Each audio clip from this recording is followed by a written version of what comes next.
प्रणाम। Movie mistakes ऑपरेशन.com इस कार्यक्रम में आपका भद्र स्वागत। आध्यात्मिक चिंताधारा की कमी के वजह से समाज स्वार्थी बन रखा है। हर कोई लोभ रूपी लाभ के पीछे कार्य करते हुए समाज में कई सारा अशांति के कारण बन रहे हैं। टीवी, सोशल मीडिया और सिनेमा के पास इतना क्षमता है कि वो चाहे तो समाज को दोबारा सुधार सकता है, परंतु वो ऐसे नहीं कर रहे हैं। हर कोई अपना टीआरपी कमाने के चक्कर में कई सारा प्रदूषित विचारों को समाज में प्रसारित करते हुए मनुष्य के मन को दूषित करने में प्रेरित करते हैं। वैसे ही कुछ मूवी जो कि भगवान के ऊपर बन रखा है, उन मूवी के अंदर कुछ अच्छे बातें बोलने के साथ साथ कुछ कुसंस्कारित चीज़ें भी दिखाया गया है, कुछ कमियां भी उसके अंदर है।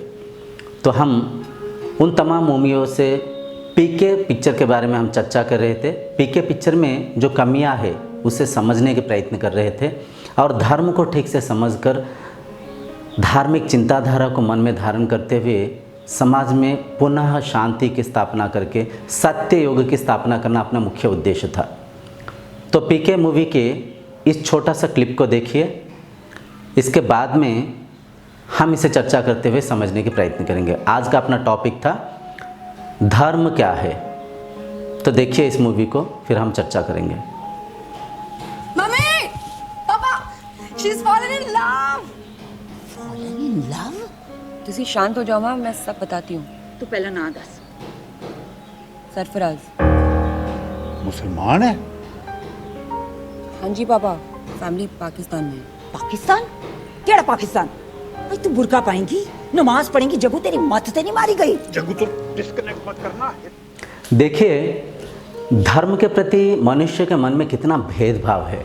धर्म को मानते सब है, लेकिन बहुत ही कम लोग धर्म को जानते हैं। धर्म को केवल मानने के कारण, ना जानने के कारण कई सारा धार्मिक झगड़ाएं हम करते हुए समाज में अशांति सृष्टि करते हैं। सबसे पहले धर्म क्या है समझिए। धर्म आपका स्वभाव है।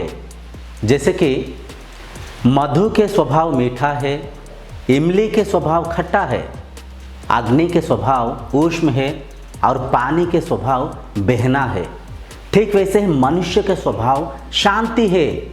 अपना धर्म शांति है, क्योंकि देखिए हम ये शरीर नहीं, मन, बुद्धि, चित्त, अहंकार नहीं है। हम आत्मा है। आत्मा रूपी हम इस शरीर को एक वस्त्र के रूप में धारण करते हुए एज ए इंस्ट्रूमेंट यूज करते हुए इस भौतिक संसार में परिचालन होते रहते हैं। तो जो आत्मा शक्ति है, आत्मा स्वतः शांत है, शांति के स्वरूप है। इसीलिए तो हम जो भी शांति के कार्य करते हैं, जिस कार्य से हमें शांति मिलता है, मन के उस स्थिति हमें अच्छा लगता है। और जब कभी भी हम अधर्म के कार्य करते, अशांति के काम करते हैं, अनजाने में मायूस हो जाते हैं। तो इस बात को मन में बिठा लीजिए, अपना मनुष्य का जो धर्म है शांति है। धर्म हमें शांति के राह दिखाता है। धर्म समग्र मानव समाज को एकता में बांध के रखता है। धर्म हमें शांति के पथ प्रदर्शन करता है।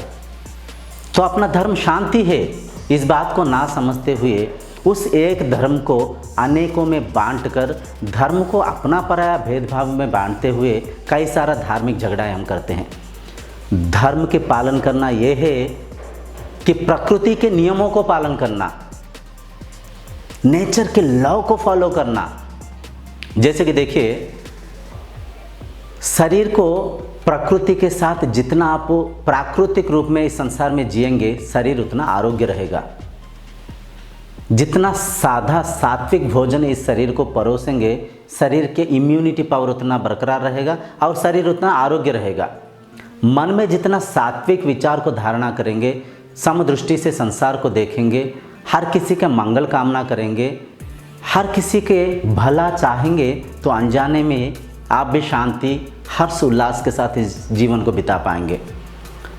प्रकृति के विरुद्ध कोई भी काम आप करेंगे, जैसे कि उल्टा सीधा आर्टिफिशियल चीज़ों के ऊपर आप निर्भर होते हुए इस जीवन को अगर जीने की प्रयत्न करेंगे, अनजाने में ही शरीर में कई सारा रोग उत्पन्न होगा। तो शरीर को व्यायाम कसरत करना चाहिए। मैनुअली जितना हो सके उतना कार्य करना चाहिए। शरीर के अंग प्रत्यंगों को ठीक से उपयोग विनियोग करना चाहिए।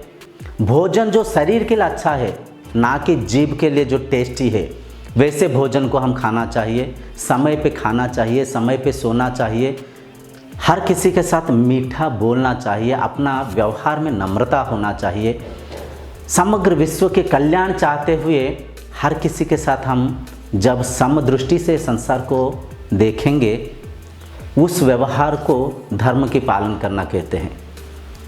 धूप में घूमना चाहिए, बारिश में भीगना चाहिए, पैदल चलना चाहिए। अग्नि, जल, वायु, पृथ्वी, आकाश के साथ मिलते हुए इस शरीर को सात्विक भोजन के परोसते हुए सात्विक भावना को चिंताधारा धरना ही धर्म के पालन करना। लेकिन इन चीज़ों को हम ना जानते हुए उस एक धर्म को कई धर्मों में हम बांट कर काट कर अनजाने में अशांत होते रहते हैं। थोड़ा सा सोच के देखिए, क्या फ़र्क पड़ता है बुर्खा पहनने में, साड़ी पहनने में, कोई गाउन पहनने में और पगड़ी पहनने में? सब वस्त्र है। क्या सब वस्त्र नहीं है? बुर्खा और साड़ी क्या है? वस्त्र है। रंग रूप और पहनने की पहनाव में अंतर है, लेकिन सब वस्त्र है। क्या फ़र्क पड़ेगा? आप चाहे उसे नमाज कहे, प्रार्थना कहे, प्रेयर कहे या गुरबाणी कहे, सब वही है। उस ईश्वरीय चेतना के साथ एक होने की, मन को अंतर्मुखी कर कर अंतर में बैठी हुई उस अंतरात्मा को पहचानने की जो विधि करते हैं, उसे ही कोई ध्यान बोलता है, कोई प्रेयर बोलता है, कहीं पे नमाज बोलते हैं तो कहीं पे गुरबाणी बोलते हैं। क्या फ़र्क पड़ेगा इससे? कुछ भी बोले, काम तो वही कर रहे हैं ना। क्या फ़र्क पड़ेगा? मंदिर बोले, मस्जिद बोले, चर्च बोले, गुरुद्वारा बोले, सब एक है। सब ईंट सीमेंट से ही बना हुआ है। उसका उद्देश्य क्या है? जो भी मंदिर, मस्जिद, चर्च, गुरुद्वारा हम बनाए थे, उसका उद्देश्य ये था कि शास्त्रों के अध्ययन करें, मन में भक्ति भाव वैराग्य को धारण करें, वहाँ पे बैठकर श्रवण मनन निरिध्यासन करें। सद्गुरु के संपर्क में आकर श्रवणा, कोई अच्छे धार्मिक किताब के बारे में, कोई धर्म के सत्संग करते हुए सत्य को पहले श्रवण करें, सुने, मनन करें, मन में उस सत्य को चलाएं, विचारों में उसे परखें। निरिध्यासना, कोई मन में आने वाली शंकाओं की समाधान के लिए सद्गुरु से कोई प्रश्न पूछे, मन को क्लैरिफाई कर ले। तो मंदिर, मस्जिद, चर्च, गुरुद्वारा, कुछ भी बोलिए, ये साधना कक्ष है। घर में हमारा कई सारा काम होता है, कई सारा जिम्मेदारियां होता है, घर में कई सारा लोग भी होते हैं। घर में हम सत्संग करते समय हो सकता है किसी की और कोई काम की वजह से हमें डिस्टर्ब हो, तो हम ऐसे एक जगह को चुने थे जहाँ पे कि धार्मिक चर्चाएं करें, सत्संग करें, मन को उस ईश्वरीय चेतना में जोड़े, मन में भक्ति भाव को धारणा करें। तो इस कारण, इस पर्पस के लिए हम जो गृह के निर्माण किए थे, उसे ही कोई मंदिर कह रहा है, कोई मस्जिद कह रहा है, कोई चर्च कह रहा है, तो कोई गुरुद्वारा कह रहा है। क्या फ़र्क पड़ेगा? सब तो वही साधना कक्ष है ना। हर किसी का उद्देश्य तो वही है ना। क्या फ़र्क पड़ेगा आप किस रूप में, किस रंग में, किस नाम से और किस ढंग में उस भगवान को पूज रहे? वो ईश्वर एक है, वो भगवान एक है, वो सत्ता एक है। आप उसे रंग रूप नाम से तो पहचानते, क्या उस ईश्वरीय सत्ता को जानते हैं? क्या उस ईश्वरीय, उस ब्रह्म शक्ति को आप पहचानते हैं? उस शक्ति को जानना, पहचानना ही इस जीवन की सर्वोच्च प्राप्ति है। तो धर्म एक है, इस चीज़ को मन में बिठा लीजिए। हम जो भी वस्त्र अलग अलग पहनते हैं, कई सारा रीति रिवाज अलग अलग हम पालन करते हैं, मंदिर, मस्जिद, चर्च, गुरुद्वारा जैसे अलग अलग गृह के निर्माण करके वहाँ पे हम साधना करने के प्रयत्न करते हैं। ये सबके उद्देश्य एक है, जो कि शांति है। तो इस बात को मन में बिठा लीजिए। धर्म मतलब शांति के आचरण करना, शांति के राह में जाना, समाज में शांति की स्थापना करना, क्योंकि धर्म शांति है, धर्म अपना स्वभाव है। तो कहीं पे भी शांति के विरुद्ध कोई काम कर रहे हैं तो मन में बिठा लीजिए आप अधर्मिक कार्य कर रहे हैं। इस बात को मन में बिल्कुल बिठा लीजिए। धर्म एक है। अगर किसी धर्म बोलता है ये अलग है, वो अलग है, धर्म को कोई बंटवारा कर रहा है, अगर किसी के बलि देने की, किसी के हनन पतन करने की, किसी को मार काट करने की कोई अगर कोई धर्म सिखा रहा है तो मान लीजिए वो आपको अधार्मिक शिक्षा दे रहा है, वो आपको समाज में अशांति करने की प्रेरित कर रहा है। वो व्यक्ति धर्म क्या है जानता ही नहीं है, वो मूर्ख है, पाखंडी है, खच्चर है, अपना स्वार्थ के लिए आपको विनियोग कर रहा है। धर्म कभी भी किसी के भी हनन पतन करने के लिए नहीं बोलता है। धर्म हर किसी की शांति की स्थापना करने की प्रेरित करता है, मन इंद्रियों की संक्षम मतलब अंतर्मुखी करने की, और अपना स्वभाव को, स्वरूप को पहचानने में हमें सहायता होता है। तो धर्म एक है। कोई भी मेरा तेरा में धर्म को बांट रहा है, मान लीजिए वो अज्ञानी है, मूर्ख है। धर्म क्या है वो जानता ही नहीं है। धर्म के पालन करना मतलब नेचर की लॉ को फॉलो करना है। तो इस बात को मन में बिठा लीजिए, धर्म एक है, भगवान एक है।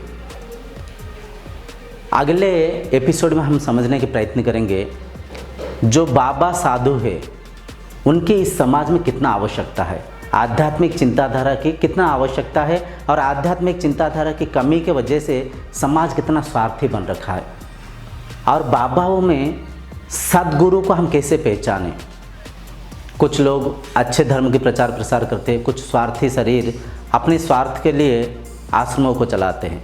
तो उन तमाम गुरुओं में से सद्गुरु को हम कैसे पहचानें, और गुरुओं के संपर्क में जाने से, सत्संग करने से क्या क्या फ़ायदा है, हम अगले एपिसोड में समझेंगे। इस कार्यक्रम को यहीं पर रखते हुए अगले कार्यक्रम तक आपसे विदाई मांगता हूँ। तब तक के लिए प्रणाम।